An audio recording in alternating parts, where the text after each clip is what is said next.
2, 1. Oh, welcome to another corner conversation. This week we are talking, I can't talk, but this week we're talking about First Kings 12, and our title is Choosing Control Over Humility. That's all you got? That's it. That's That all I was got. that was pretty That's, intense. well, I had to focus really hard to Hmm. say the right things Yeah. because I It, usually don't. Here we are. It's just you and I I today. know. There's a song. What was it called? Just the two of us. Just I think I had like either a minor flu or a severe cold this week. I'm not sure which. I'm Yeah. still kind of figuring that out. Well, And will you ever have it figured out? no, but No, this is a I'm general still in question. No, no, recovery. no. This isn't about the flu. Yeah. No, I will not have it figured out. We already discussed this. We know Mhm. that I don't have it figured out. I probably won't have it figured out. I'm barely functional. Is that what it was? Yeah, Yeah, we well, were going to make a shirt about it, yeah, I'm that's pretty right. sure. And Yeah, so here we are. I that's sound a good. little funny, but that's Mm, okay. we can blame the microphone. We'll blame the Yeah, microphone. We yeah. do have new microphones today too. So It's does hopefully, it, I'm sure it just sounds like velvety. velvet Ugh, goodness. just beautiful. Hopefully I don't, what did we decide? Don't cough in the microphone or sniffle. Yeah. That would be, Hmm. it'll catch it all. It's disgusting. It is just, I am disgusting. I feel a little that, Yeah, but I'm here and I'm glad to be here. that's good. I'm I glad you're here mean, as well. yeah, I feel like I actually haven't seen you in multiple weeks. Last week, the kids had spring break Nope. and we stuck around Then here. this week has been your spring break. And then this week has been my spring break. It felt like spring break for sure. No, it did. It felt awful. But last week was fun. We stayed around, but we went to the Mall of America because my kids, not every Minnesotan loves the Mall of America, but my Yeah, children, they do. that's fine. They love it. And so there's this new thing called Activate, and it's like game rooms, but it's physically active game rooms, not just, you're sitting on your phone. Everybody gets an individual It's a game phone room. room. Yeah. But we did that for like 60 minutes and it was intense running around for I don't know. It Is was this fun. was it? And this was it was a diseased room. Oh, maybe that could be Yeah, what happened. yeah. Yeah. Oh, good. Yeah. I bet you, The yeah. carrier monkey has been Yeah, I identified. should have sanitized those door handles. Ugh. Yikes. Okay. Well, it was a fun room, and then I got sick. Yeah. So Well, this now we know. this podcast today is sponsored by what is it called? Activate, Activate. activate. Activate at the It's Mall of fun, America. but Get you might sick. get You'll get sick. sick. Yeah. It's like Oh eating no. an old mayonnaise sandwich. Oh, that's terrible. I'm sorry, Activate. You're a new business. It was good. It was good. Only good things. Hmm. But so, Well, Kings has been uh, an adventure. Again, the theme that we have in the midst of this is hope in the midst of failure. Uh, Next week, we actually kind of get into the spiral of the epicenters yeah, of spoiler. failure. Fun, so fun. But um, part of being able to process what is happening here in this history of the kingdom of Israel, going from David's death through now Solomon's death, and now into this next generation of leadership and the exploding of the kingdom, the dividing of the kingdom, is that I feel like there's value in processing that things don't always go well. No, they don't. And I feel like that's actually part of like health, being healthy. Um, I mean, in fact, I've had some interactions even this week with a people in conversation about the when things go poorly, it just causes the perspective of God to just crumble or Yeah, deteriorate, and so, you know, I'm gonna laugh since you're high functioning, I'm high functioning. yeah. This will be How good. it's I I might mean, how be, does somebody be healthy in navigating things falling apart and still have hope and faith and trust in God? man, that's a fun one.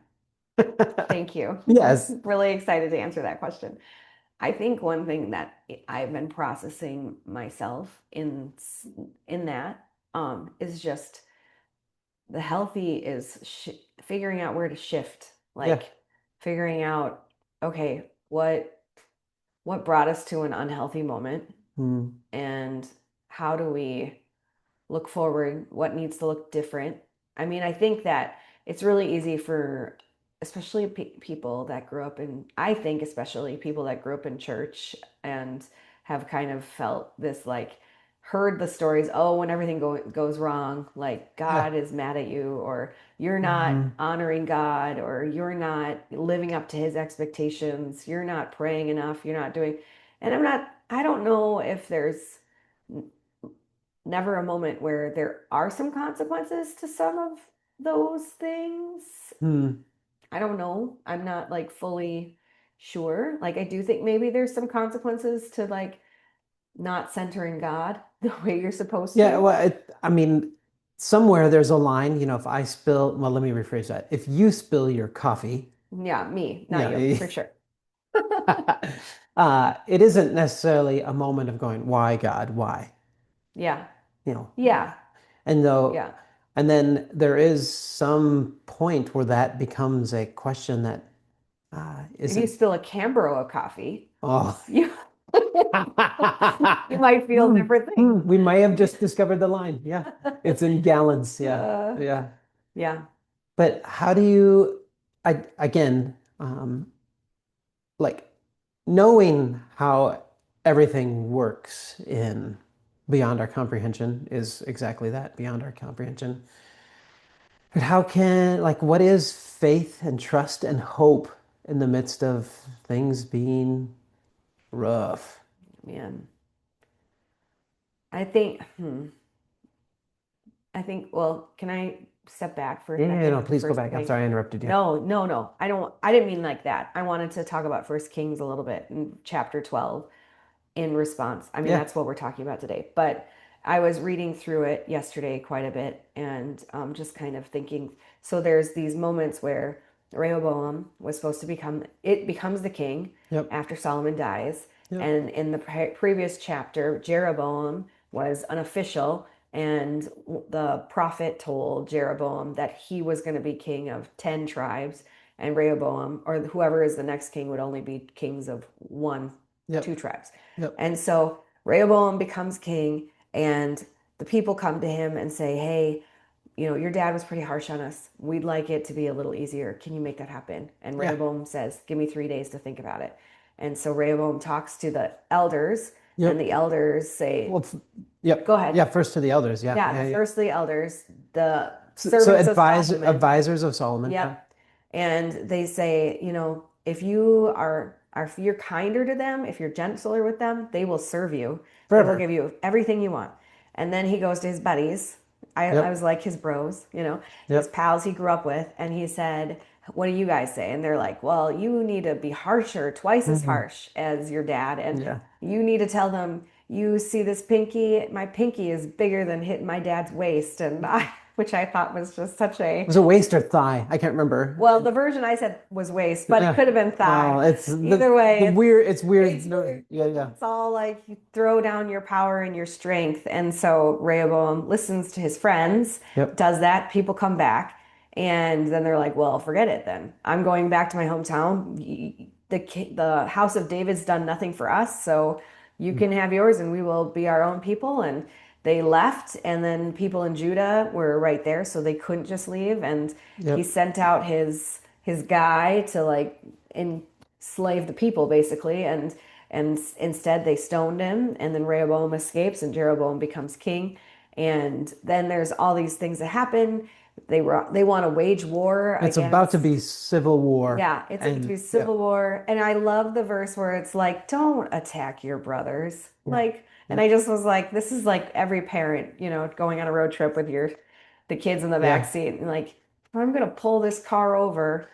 The thing And that's miraculous though in that is that it it seems it's so rare probably that call to not attack your brothers was actually followed. yes, it's a shock. Yeah. And like, especially from Rehoboam, the one that started off not listening. Yep. And then we get this flip with Jeroboam. Suddenly, Jeroboam is fortifying the city, and Mm. he's afraid the people are going to go down to Jerusalem and just rejoin the other tribes. Yep. So instead, he goes, hey guys, I made this calf. This is the calf. This is the God that brought you out of Egypt. So he Yep. makes a calf in Bethel and a calf in Dan. And like, these are the Yeah. gods that made you out of, that brought you out of Egypt. And I think in that moment, I've thought of all the times in the Old Testament where God like told people to build an altar. Mm. And to like, I like got teary thinking about it, and I'm gonna get teary again. Again, I'm barely functional. So, um, but like all the times when God told them to build an altar to remember what they did, like Yeah. build an altar when we left Egypt, build an altar when you were saved from the flood, build an altar from, to rebuild this covenant with me, tell your children these stories Yeah. of all these things. And I was like, okay, like, how did they forget so quickly? Yeah. And not only forget so quickly, they built a calf again, another Yeah. golden calf. Like going back to when Don't they Moses went remember that out. they had to grind it up and drink it? Yeah, like wasn't that story passed down to the Yeah. people? Like, I mean, even under Samuel, which is like, the grandfather of the current king. So not generations, I mean, a Yeah. couple generations, but like there, like they built altars to remember things and to Mhm. remind David. And David built, I can't remember, I wrote them all down, but I can't remember it all. But all these altars and all these memories and all these stories that Mhm. are supposed to be passed along. And it's comical that they're building two calves and saying these are the gods that brought you out of Yeah. Egypt. Yeah. And like I know that we always screw up and mess up and forget like Yeah. how to like see God in the midst of failure. And I also am like this is like comical that they're building Yeah. calves when Moses went up the mountain for 30 days and they had built a calf and they had to drink the gold. Like how do we keep getting here? How do we Yeah. not? So that was something, that's why I went through all that, like with your question, because I was like, how do we not forget what God has done? Hmm. Like, how do we create like an altar is this moment where we see that God has done something. And Yeah. how do we remember that? How do we tell our children? How do we pass that Hmm. down? Like it just felt very like they forgot. They Yeah. forgot what's been done. So much so that like the king could be like even in that moment, like were they not worshiping God? Were they not going to the temple? Like how did they forget? How did they so quickly go, "Oh, this is Mm. the God. This is the God that brought us out of Egypt." Yeah. Well, the distance between First Kings 10, this is the moment Yeah. when, well, and going back a little bit, so to even 9 and 8, but so the temple has been built. Uh, Yeah. there's this dedication, the indwelling of God's presence at the Yeah. temple, the declaration that in all areas and times of life turn to God. And this chapter 10 has this culmination of just incredible blessing, affluence, and admiration for Solomon. But then he really, which becomes the theme in this book, is that it's like these incremental steps. And Yeah. so, how do you forget? Well, it seems like it has to be, it's like an intentional process, and you have to circumvent that process by being intentional in not forgetting and remembering, being intentional in how you live or act in your life. And, because Solomon, we see, I mean, I hate the concept of slippery slope. I feel like that can be an excuse Yeah. sometimes, Yeah. but Solomon started to let some things slide, and began to, as his life was coming to an end, he was worshiping other gods, and then so the example that was immediately placed into Rehoboam, was this example of like, well, the greatest guy of all time, Yeah. Married a which was like the thousand call it wives. was call was I'm following, and Yeah. so how do I be even greater? I'm The Yeah. choice was, will you be more gracious than your dad was? No. I'm gonna Yeah. put everybody in their place, and I'm gonna take it to the next level. And I think the skill set, which goes to exactly what you're talking about, and to this whole story, is that Rehoboam, he made a clear choice to who he wanted to listen to, Yeah. and that advice impacted, I mean, what is to come. Because at the end of this, like you told in the story, is that if you just back up just a moment, Solomon's pinnacle in chapter 10, you just go, maybe there'll be some hard times for this nation, but man, this thing is rock solid, Yeah. more rock solid than ever. And then here with it's just is such a short period of time where it's all of a sudden divided Yeah. and wrecked.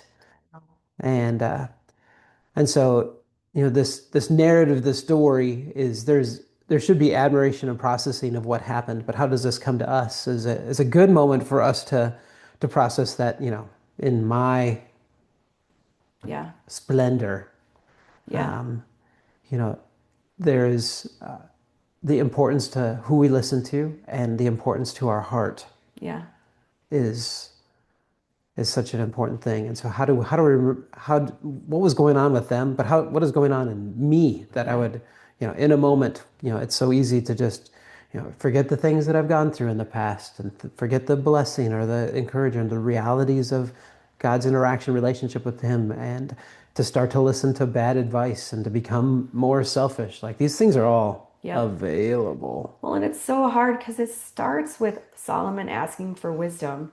And because of that wisdom, he got all these other blessings. Yeah, And and he asked for that wisdom in incredible humility because his yeah, declaration was, "I'm just a kid. yeah, I I don't know I what I'm need I doing. need help. Yeah. How could I lead this nation?" And he was blessed. And so, like, I think it's really hard to say, okay, like, God gave him these blessings. It Mm, feels like these were all gifts. And mm, suddenly, those gifts are what also brought him away from God. And it's just yeah. how do you look and see what the blessings that you're given are and use those Mm, to serve your neighbor, your family, the yeah. people around you, your church, your community, your job, instead of hoarding them for yourselves. And Yeah. I feel like Solomon forgot not only where his blessing came from, but also like he just started to use it for his own Yeah. purpose. Yeah. The exorbitance of his palace is part of this narrative. Yeah. And that loss of humility, Hmm. the Solomon when he was young, he had this degree of humility to ask for help, for wisdom. We fast forward to Rehoboam, who is younger, and he actually has this moment, this glimpse of like, well, give me 3 days, Yeah. which may have been, I don't know, that could be it was a Y in the road. I mean, Yeah. he went to advisors, and so it could have been a moment of humility, but he obviously didn't chose that. And then he went to the other his peers, and their response wasn't humility. No. And yeah, Greg had written that in there, like the destruction of this culture, this community is this move from grace and humility to like insecurity and pride Yeah. at the same time. And Yep. It's funny because like when you think about his grandfather David, hmm, like David ended in a palace, like his life ended in this, yeah, much different place than it began as like a shepherd boy. Like yeah, that's where he started. And when you think about where this family began hmm, and the humility it began in yeah, to where it is now, like there's just such a, I mean, even if Solomon started in humility, he still had way more than David. yeah, yeah, And it's just like just that move from humility over and over through the generations. And how does that, like, I don't know, it's not just obviously this is about me now, but also like when you think about your family and how you're raising your hmm, kids and how you're yeah, what you want to see in your children and where they grow up, like how do you help them shift, how do you help set them up to be gracious people and have yeah, humility and not, yeah. I don't Well, know. I think the for sure for Rehoboam and probably in portions of especially the end of Solomon's life, if you ask him the question, what is it to be blessed by God? And I'm sure he would have like check out my palace Yeah. and check out my wives, Yeah. check out, and Yeah. and that's why to end all of this conversation to just circle this back to Jesus's defining of blessed in the Beatitudes. Because if you, I mean, you've been saying it, I've been alluding to this, is that, blessing is man, brings blindness. Yeah. Uh, or affluence or comfort brings this blindness. And it doesn't necessarily mean that it's, a nice thing is bad, but it has No. to, Yeah. but how is that changing or impacting who you are? And yeah, Rehoboam is like this refined picture of that. Comes in with blessing. Uh, he, yeah, a degree, again, he was in the world where, silver was viewed as valueless because it was just so prevalent in the time Yeah. of Solomon. So he's right there in the midst of that. And that, again, that blindness to what truly is blessed is, well, no one has ever been more blessed than me Yeah. or I right now. And Jesus flips that, and again, he goes, it's blessed when you need God, not when you don't need God. Yeah. Blessed when you have to be simple or meek. You have to be. That's when inheriting the earth is actually happens, and when you have drive for righteousness, not drive for success, and so on. And so that I just think that letting that theme continue to permeate this, what is the answer? What is hope in the midst of all Yeah. this failure? Is to just remember that, failure is not the absence of wealth. Yeah. Failure is missing, having bad perspective of what it is to be blessed. Yeah. That's good. Hmm. That's all I have. That's it. I think so. That was great. It was good. Well, have a nice day. You too. We'll see you later, Rachel.